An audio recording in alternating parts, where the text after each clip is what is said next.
Good morning, Nigeria. Welcome to Social Media Trends on the Weekend Show. My name is Ina Peters. Glad to be back, bringing you some of the biggest stories that trended this week. Yes, it's always good to come here and give you accurate news, and that's what I'm here to do.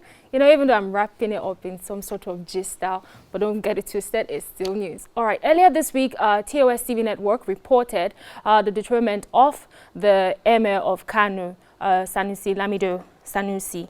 Now, the deterrent came with a banishment. Apparently, the state government issued a letter, stating that the former emir, had been disrespecting the state government and other authorities, and had also, I beg your pardon, and had also not attended state council meetings, and the government didn't find this funny. Now, the deterrent came with an exile. He was removed from the state and sent to Nasarawa state. Now, of course, when this happened, a lot of Nigerians had a lot to say. Let's take a look at the report from TOS TV Network, first of all. So I'll just really break it down for you.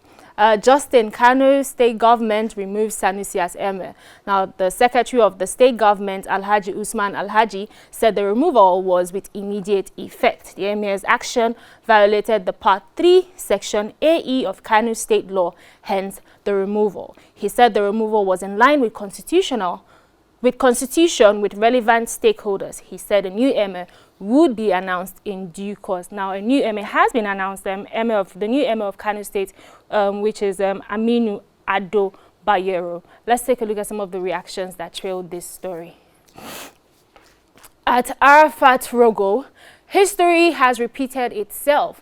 In the year 1963, the Emir of Kano said Muhammadu Sanusi I was overthrown as a result of power struggle between him and Ahmadu Bello. 57 years later, Emir Sanusi Muhammad Sanusi II, his direct descendant, has been dethroned by Ganduje. At Audu, I have nothing but respect for His Royal Highness Sanusi Lamido Sanusi for his stand. Warning, if you choose to fight the establishment, be ready to be removed from whatever position you hold. You see, they say knowledge is power, but in Nigeria, power is power, and it doesn't belong to the people. At Omojua, the Emir of Kano, Muhammad Sanusi II, has finally been removed. This was coming. He has lost traditional power, but his influence will always be telling on politics in Nigeria as a whole. This is the end of a season. The series hasn't ended. It has not. And more reactions. At Ogbeni Dipo, Emir of Kano, Muhammadu Sanusi II, one of the few northerners who speak up against child marriage, poverty, out-of-school children, and drug addiction, has been removed. After they tried to suppress his voice for many months, you wonder what manner of politics this is and to what end. At Dele Momodu, I hope now that Governor Ganduje and his co-conspirators have taken their pound of flesh by dethroning the Emir of Kano, their eyes will clear and see later that their own power too is transient. No matter the sins of Emir Sanusi, he is one of the finest citizens of Nigeria. At Sodiq Tade, Ganduje playing weak politics as usual. Emir Sanusi isn't just a random leader you can discard like a paper.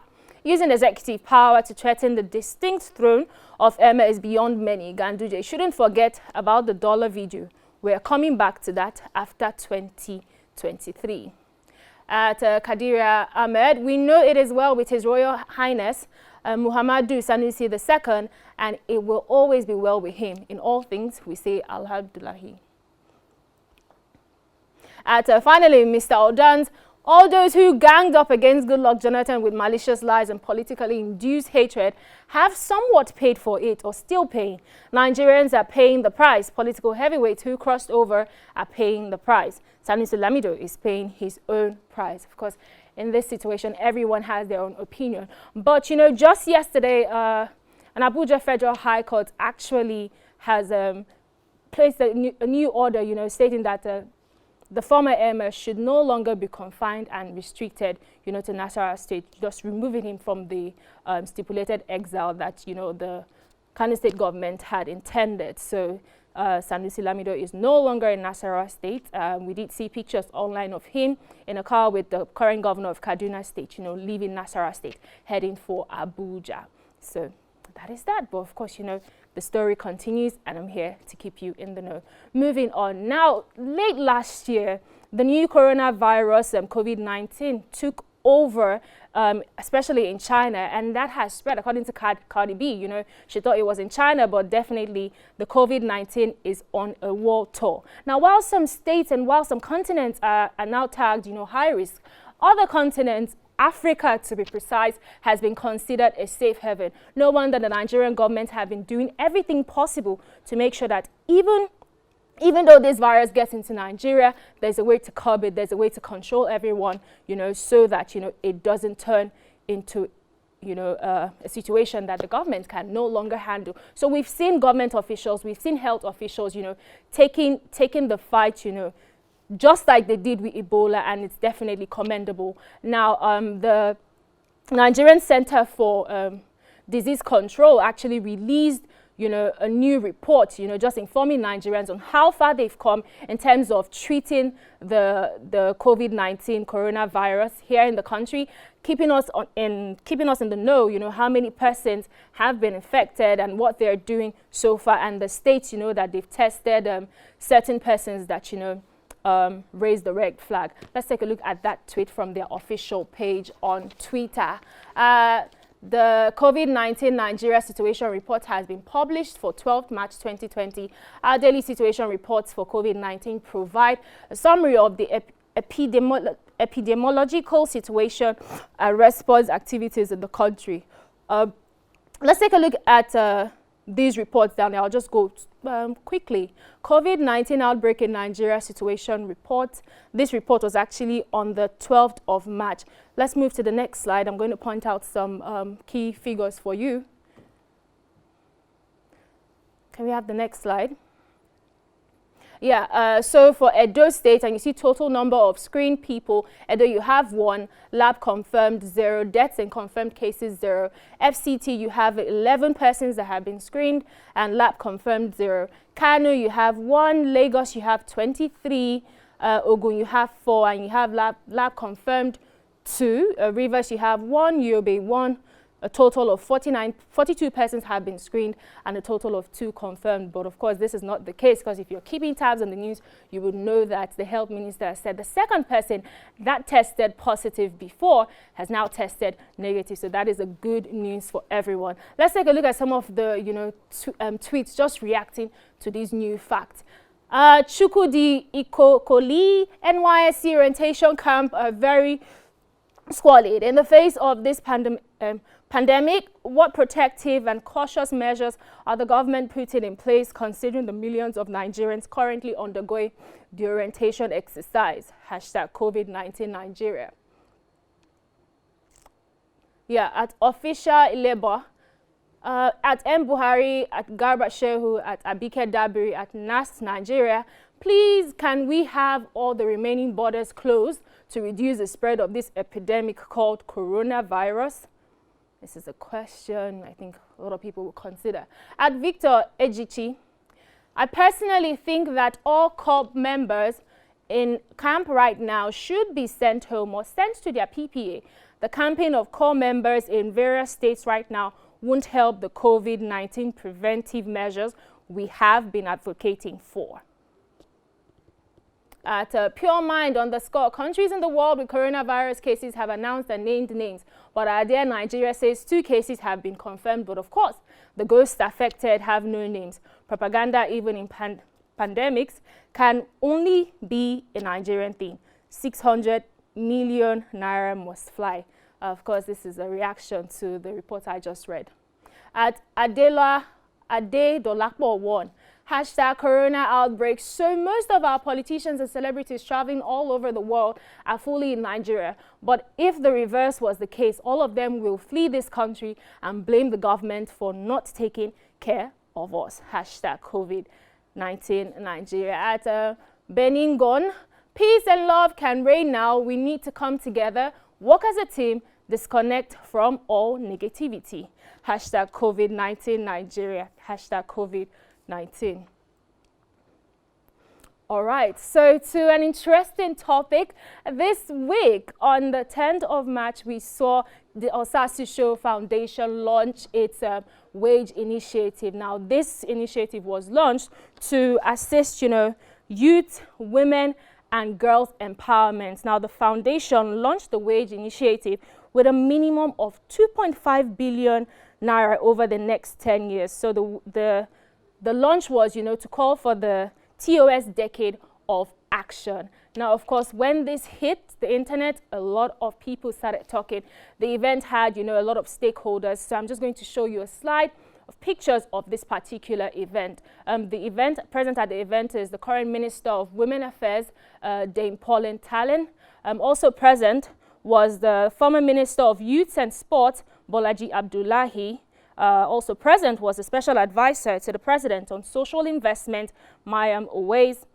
Present also was the country director of Amnesty International, Osai Ojigo, the chief executive of Connected Development, Hamzat Lawal, and of course the executive director of the Asuu Foundation, Osasu Igbenejo. Now, this event, what actually stood out for me from this particular event is that they actually promised transparency. They said that they were going to come yearly during the course of, the 10 years. They were going to come every year to keep the Nigerian people informed. How far, with the course for action, how far, what they've been able to achieve and what they've not been able to achieve. So it was a fine gathering of fine minds, and it definitely is a call. It came at the right time, especially when, again, the world has a common enemy. We're fighting, a common enemy at this time. But it's good to see that foundations like this are still doing the necessary things, especially in the month of March. I mean, the Women's International Month. This is our month, so kudos to the Asuu Show. I'm just going to show you a quick video to summarize this whole event. Take a look.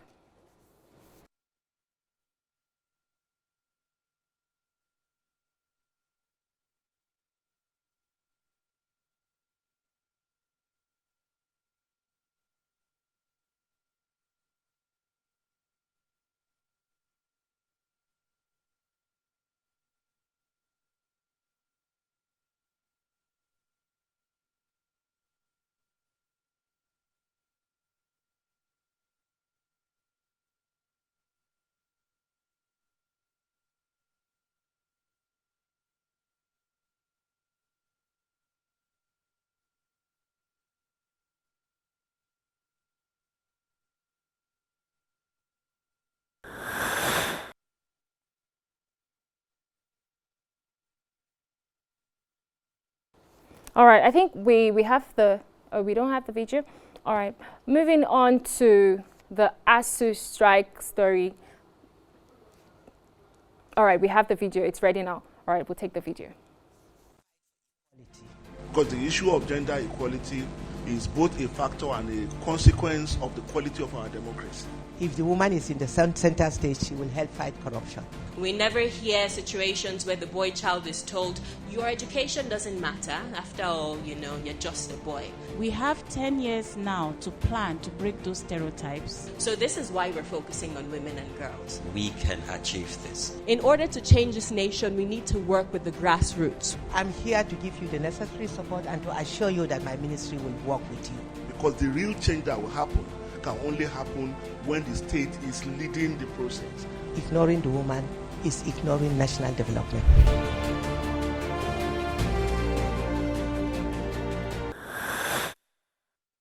Welcome back. Very, very inspiring just looking at that. Of course, you can, if you want to be part of that movement, you can visit TOS TV network on Instagram. You can also find resource persons at the Asuu Foundation. There's a lot for a lot of people to do. So it doesn't have to be, the persons you just saw now on television. You can be part of the process to make sure that women and girls and youth are given a fair chance in this country, Nigeria. Moving on now, Asuu strike was also trending this week. Yes, the academic staff of the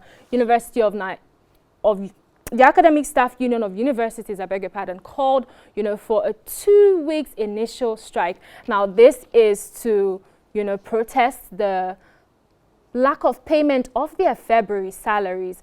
We also know that right now they are in talks with the federal government. We know that they met the Honorable Minister Chris Ngige just this week rather. So we're hoping that, you know, this strike does not continue. But you cross over to Twitter and you see a lot of young people. You know, it's like a different world. So we come here and we're advocating that this strike does not go on. But on Twitter, it's a different story. So let's take a look at some of the reactions that trailed this story on Twitter. At @con_troll, Asuu strike is an annual event that happens every year in Nigeria. So it was expected. Notice the lack of surprise. So, you know, at Meg_G, just finished writing my final exams today and Asuu strike is trending. I just to say, Baba Esheo, baby girl is a graduate. Congratulations, Megstar. At Said Umar, once Asuu declare another indefinite strike again, I'm gonna quit school. There's more important things to do in life than school in Haba. Well, I will disagree with you there. I mean, it's frustrating, but I don't think you should quit school. At Musin234, both academic and non-academic staff of the Nigerian federal universities have yet to receive their February salary. It's astonishing how this is not trending. Well, this tells a lot about how well or otherwise we value education in the country. #Asuu. At Abigail Abok, experiencing Asuu strike is a rite of passage in Nigerian government universities. We should start including survived Asuu strike in our CVs on their achievements. I think it is sad that, you know, this has turned into a joke. At Official Oliver, Malians, when they hear Asuu wants to go on strike, and you see the picture of Mr. Macaroni, one saying, fantabulous. I believe we have, yes. At Olamilekon, 13, final year student, #Asuu. Of course, it always affects the first year students and the final year students when you just think, you know, that you're about to leave school. All right, well, that's all we have today on the show. Don't forget to follow us on all our social media platforms at The Weekend Show. I'm going back to TOS. I'm just really inspired by, you know, the wage launch. All right, at The Weekend Show NG on Twitter, Instagram, and Facebook. You can also leave your comments on every story that I've just talked about right now. And yeah, you can actually drop your comments, you know, if you want to be part of the TOSF initiative on The Weekend Show, and I'm sure we can direct you to how you can connect with them. Thank you so much for hanging in there with me. I'll be leaving you with the video of the week. Don't go anywhere. The political segment is up next. African girl, come on up, bima. You know me, I really wanna take you for the hello, young girl. money pass in a pita. For my area, they come. So you, Urete, Monkele. How are you? My name is Kule. They call me Ataka Turaya. I'm the shaman of this estate. Quickly, just give me your number. My wife is gone. Hello, don't. See, because I'm a shaman, I'm running for councillor. Hello. Hey. See, I'm talking. See, hold on. Hey! Fine girl. Yeah! Fine grass. Metanado says young girls are looking for old men up and down. Excuse me. You don't have a wife at home, Abi. Nonsense. I want to invest. Mr. Toaster, have you finished toasting? Is your bread done? That girl, it will be well for her. Anything she wants in this life, God will be giving her like this. See how she drag you like suitcase. She drag you with your baby. On the floor like And so, what's done is done. Then just in it. No, Nami fuck up.